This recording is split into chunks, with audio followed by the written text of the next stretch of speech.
Alright, so this is week 3 of the discussion boards. This week we read pieces of women's work again. We were discussing how masculinity, femininity, gender roles, and class structure are discussed in each of these pieces of work. So let's begin with The Yellow Wallpaper by Charlotte Perkins Gilman. The story was about a woman who married a doctor and was suffering from a nervous depression. He rented this old mansion for a few months to really make sure his wife got all the rest, air, and exercise she needed to build her strength, and what he thought would bring her out of the depression that she's in. Although it was the complete opposite effect and actually literally drove her insane for being confined in such an awful old room. I think masculinity was portrayed in this whenever she described her husband and how dominant and demanding he was towards her. He expected her to listen to everything he told her and would not listen when she tried telling him how she really was feeling sicker than he thought it was. He actually got mad, like he was offended since he's the doctor and she's just a simple-minded woman. Also, the way he referred to his wife really made her sound fragile and almost sounded belittling to her. Femininity was displayed by her expressing her love for the roses, the beautiful gardens surrounding the mansion. She also picked at the interior parts of the house that really got under her skin. In other short stories, we have talked about how women keeps the inside of her home really makes her. So these imperfections made her go a little crazy.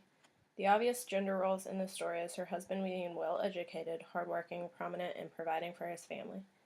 While the typical gender roles we have seen are housewives and mothers, she is forbidden to do any of this, which I feel kind of bothers her.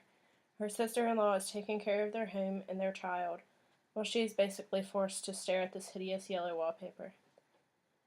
They seem to be pretty well off and have available resources to get through their struggles, so they are higher class than many. Next was Where Are You Going and Where Have You Been by Joyce Carol Oates. I really had no clue where this story was going to go until I got to the end. Arnold Friend depicted masculinity when the author described his muscles in his arms and his neck, as well as his prized possession car, done by a crazy woman driver, painted on the smashed fender, showing that he believes he is superior to women. He was also very demanding and aggressive towards Connie, telling her what she was going to do and expecting her to do it without hesitation, fight, and telling him no. I think Connie showed femininity when the author described her long, dark blonde hair all done up, her flirty gestures by batting her eyes, as well as her desire to be independent.